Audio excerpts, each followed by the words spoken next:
അസ്സലാമലൈക്കും. എല്ലാ കൂട്ടുകാർക്കും നമ്മുടെ ചാനലിലേക്ക് സ്വാഗതം. ഹായ് കൂട്ടുകാരെ, എന്തൊക്കെയാണ് നിങ്ങളുടെ വിശേഷങ്ങൾ? അപ്പോൾ നമ്മളെ വീഡിയോ കാണുന്ന എല്ലാ കൂട്ടുകാർക്കും ഒരുപാട് നന്ദി, താങ്ക്സ് കേട്ടോ. അപ്പോൾ ഇന്ന് ഞാൻ കടയിലേക്ക് പോയത് കുട്ടികളെയും കൊണ്ടാട്ടോ. കുട്ടികളെ കൊണ്ട് പോയപ്പോൾ അവിടെ നിന്ന് ഇങ്ങനെ പറയുന്നുണ്ട്, ഉമ്മ അവിടെ പെട്ടിയും സാധനങ്ങളൊക്കെ എടുത്ത് റോട്ടിൽ നിൽക്കുന്നുണ്ട്, ഏതേലും വണ്ടി കിട്ടിയാൽ പോകട്ടോ. ഞങ്ങളൊക്കെ കണ്ടപ്പോൾ പിന്നെ വണ്ടിക്കാരോട് പറഞ്ഞ് സുഖമില്ല, അതാണ് ഇത്. ഇങ്ങനെ ചിലർക്ക് മനസ്സിലാവില്ല, നല്ല സംസാരമാണ്. അപ്പോൾ എനിക്കിപ്പോൾ വരും, കാറ് വണ്ടി വരും എന്നൊക്കെ പറഞ്ഞിട്ട് നിൽക്കുകയാണ്. അതിന് സാധാരണഗതിയിൽ എൻ്റെ അകത്ത് തന്നെ നടക്കാതെ മടിച്ചിരിക്കുന്ന ആളാണ് ഈ ചെറിയ ചെരുവിൽ കൂടെ കയറി ഒറ്റയ്ക്ക് ഇതൊക്കെ അങ്ങ് കയറ്റി വെച്ചിട്ട് ഇരിക്കണം കേട്ടോ. അല്ലെങ്കിൽ അതിന് വയ്യ ഭക്ഷണം കഴിച്ച പാത്രം പോലും കഴുകില്ല, വയ്യാന്ന് പറഞ്ഞിട്ട് ഭക്ഷണം ഇരിക്കണോടത്ത് അവിടെ ഇരുന്ന് കഴിച്ച് അവിടെ നിന്ന് തന്നെ പാത്രത്തിലോട്ട് ഗ്ലാസ്സിലെ വെള്ളം കുടിക്കാൻ കൊടുത്താണ് അത് കൈ കഴുകിയിട്ട് അവിടെ തന്നെ കിടക്കണ ഒരു സ്വഭാവ രീതിയാണ്. ആ ആളിതപ്പോൾ ചെയ്യണ പരിപാടി കണ്ടോ, ഇതാണ് അവസ്ഥ. എന്ത് ചെയ്യാനാ, പോണ വണ്ടിക്കാരോടും ആൾക്കാരോടും ഒക്കെ വർത്താനം പറഞ്ഞ ഒരു ദിവസം ഈ കയ്യിലും ഒരു ദിവസം ഈ കഴുത്തിലും ഉണ്ട്. ഞാൻ പറഞ്ഞ് കാക്കച്ചി അപ്പിടും. അപ്പോൾ ഇല എടുത്തിട്ട് തലയിൽ വെച്ചിട്ടാണ് കാണുന്നത്.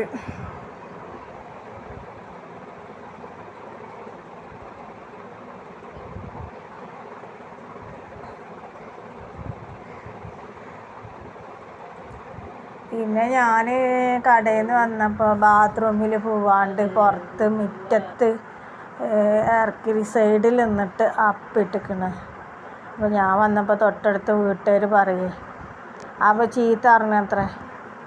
അപ്പോൾ അവിടുത്തെ അവരിങ്ങനെ, എന്ത് പണിയാണ് നിങ്ങൾ ചെയ്യണേ, ഞങ്ങളൊക്കെ ഇല്ല ഇവിടെ ആൾക്കാർ, ബാത്റൂം ഇത്ര അടുത്തുണ്ടായിട്ട് അതൊന്ന് തുറന്ന് അതിൻ്റെ ഉള്ളിലേക്ക് കയറി പോവല്ലേ വേണ്ടുള്ളൂ. ബാത്റൂമിൻ്റെ തൊട്ട പുറത്താണ് ചെയ്ത് വെച്ചിരിക്കുന്നത്. എന്നിട്ട് അതൊക്കെ ചീത്ത പറഞ്ഞപ്പോൾ അവിടെ നിന്ന് അത് കോരിയിട്ടുണ്ട് അപ്പുറത്തോട്ട് തെങ്ങിൻ്റെ അടക്കലേക്ക് ഇട്ടിരിക്കണം. എന്താ ചെയ്യുക? ഇങ്ങനെയൊക്കെ ചെയ്യുമ്പോൾ നമ്മൾ നിൽക്കണ വാടക വീട്ടിലും പ്രശ്നങ്ങളുണ്ടാക്കും. എനിക്കറിയാൻ വയ്യേ, മരുന്നാണെങ്കിൽ കുടിക്കണില്ല. കുതിരവട്ടം കൊണ്ടുപോയപ്പോൾ അഡ്മിറ്റ് ആക്കാനാണ് പറഞ്ഞത്. ഞാൻ ഈ കുട്ടികളായിട്ട് എങ്ങനെ ഹോസ്പിറ്റലിൽ നിൽക്കും? എങ്ങനെ നിൽക്കും? കുഞ്ഞു മക്കളെ ആരും നോക്കും? പിന്നെ ഹോസ്പിറ്റലിൽ പോയി നിന്നാൽ തന്നെ ഇനി എങ്ങനെയെങ്കിലും നിന്നു, ജോലിക്കും ഒന്നിനും പോകാതെ എവിടുന്ന് ചിലവെടുക്കും? എല്ലാം കൂടിയിട്ട് ആലോചിച്ചിട്ട് രക്തം പെടുത്തില്ലേ. എത്രയോ കാലമായി. നാട്ടിലാവുമ്പോൾ പ്രൈവറ്റ് ഹോസ്പിറ്റലിലാണ് ഒരു സംഖ്യ ബില്ല, 38,000 64,000 ഒക്കെ ബില്ല് വരും. 10 ദിവസം 15 ദിവസം കിടക്കുമ്പോഴേക്ക് പ്രൈവറ്റ് ഹോസ്പിറ്റലിൽ ഡെയിലി 1,600 ചിലവും വേണം. അത് ആഴ്ചയിൽ 10,000 ഒക്കെ കെട്ടണം.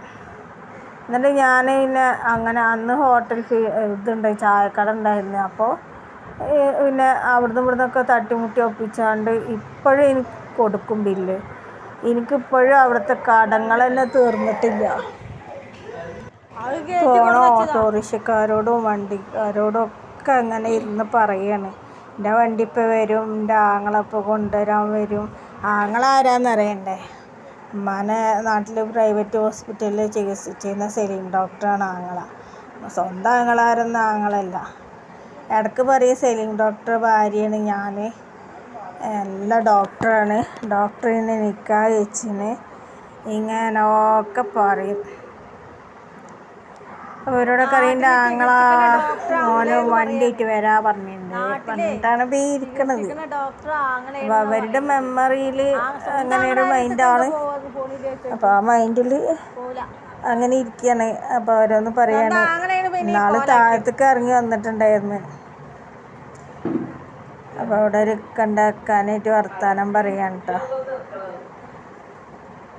അല്ല, ഞാൻ പ്രസവിച്ചെടുക്കുമ്പോഴേ ഈ കുട്ടീൻ്റെ അടുത്ത് കൊണ്ട് ഓടിയിരുന്നേ, ഡോക്ടറെ കുട്ടിയാണ് പറഞ്ഞിട്ട്.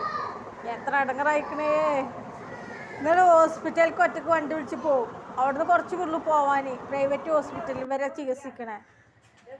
ഹോസ്പിറ്റലിലേക്ക് പോവാന്നിട്ട് അവിടുന്ന് വിളിക്കും, ഹോസ്പിറ്റലിൽ നിന്ന് വരാൻ കൂട്ടാക്കൂല.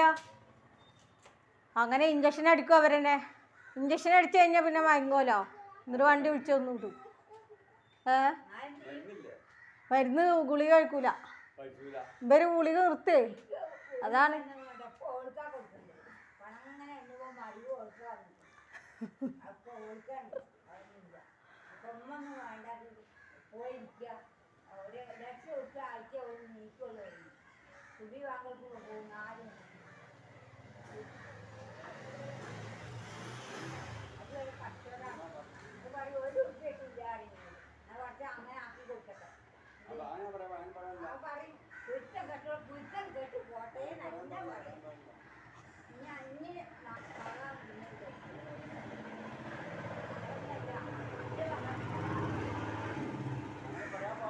അതിനിപ്പോൾ ഇവർക്ക് എന്ത് വാങ്ങി കൊടുത്തിട്ടൊക്കെ ഈ വർത്താനേ വരുള്ളൂ.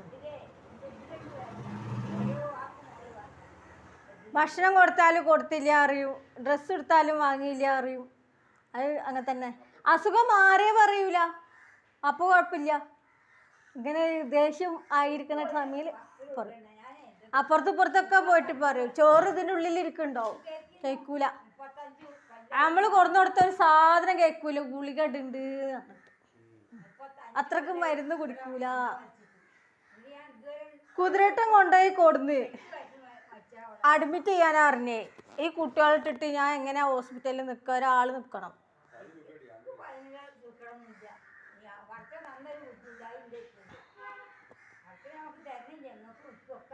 നല്ല ബുദ്ധിയുണ്ട്, അന്തുണ്ട്.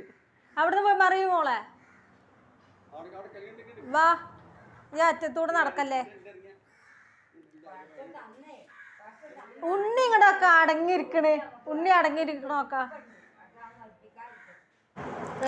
ഇമ്മ അങ്ങനെ റോട്ടിൽ ഇറങ്ങിയിരിക്കുമ്പോൾ മക്കളും അതേപോലെ റോട്ടിൽ പോയി നിൽക്കുകയാണ്. ആ ഉയരത്തുനിന്ന് താഴോട്ട് വീഴില്ലേ. കഴിഞ്ഞ പ്രാവശ്യം വയ്യാണ്ടായി തന്നെ മോളും വീണു, താഴോട്ടും മോനും വീണു. കാലൊക്കെ മുറിവ് സംഭവിച്ചു.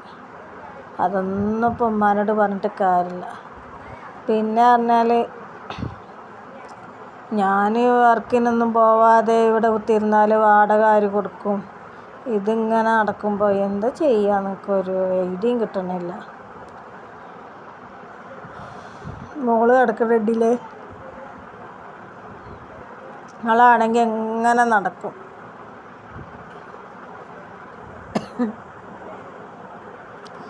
എത്ര വിളിച്ചാലും വരില്ല. പിന്നെ ഇരിക്കണോടത്തേക്ക് ഉമ്മയും വിളിക്കും. മോൾട്ടിനെ കയറ്റി എവിടേക്കെങ്കിലും പോയാൽ എന്ത് ചെയ്യും? പിന്നെ ഇവിടെ ഉള്ളവർക്കൊക്കെ അറിയാം. പിന്നെ എനിക്ക് യൂട്യൂബ് ചാനലുള്ളതും അറിയാം. അപ്പോൾ കുറേ പേര് വീഡിയോസ് കാണുന്നവരുണ്ട്. അപ്പോൾ അതുകൊണ്ട് അറിയാവുന്നതുകൊണ്ട് പിന്നെ നമ്മൾ കടയിലുള്ള ഒരാളെ ഞാൻ ഇന്ന കടയിൽ നിന്ന് അറിയാം, അപ്പോൾ ഉമ്മയാണ് വയ്യാന്നൊക്കെ പറഞ്ഞിട്ട്. അപ്പോൾ എന്ത് ചെയ്യും? വണ്ടിക്കാരോട് അവർ തന്നെ പറയും, സുഖമില്ലാത്തതാണ്, നിങ്ങൾ പോയിക്കോളി, സുഖമില്ലാണ്ട് പറയാണ്, വണ്ടിക്ക് വേണ്ടിയിട്ടല്ല. പക്ഷെ ആള് കണ്ടൊരു നോർമലി ആണ്, അസുഖമുള്ളതെന്ന് മനസ്സിലാവില്ല. മനസ്സിലാക്കുന്നവർക്ക് മനസ്സിലാവുള്ളൂ എന്തോ ഇവിടെ പശക്കുണ്ട് എന്നുള്ളത്. അപ്പോൾ കുറച്ച് നേരം ഒന്ന് സംസാരിച്ച് കഴിഞ്ഞാൽ അപ്പോൾ മനസ്സിലാവും. കണ്ടില്ല, എൻ്റെ മോളായ ചാക്കിൻ്റെ മോളൊക്കെ കയറി ബാക്കിലോട്ട് മറിഞ്ഞു വീണ എന്താ ചെയ്യുക? പറഞ്ഞാലും കേൾക്കൂല. പിന്നെ വാതിൽ എനിക്ക് അടച്ചിടാനും കഴിയൂല. ഉമ്മ പുറത്തിരിക്കുമ്പോൾ വാതിലടച്ചിട്ട് കഴിഞ്ഞാൽ ശരിയാവൂലല്ലോ.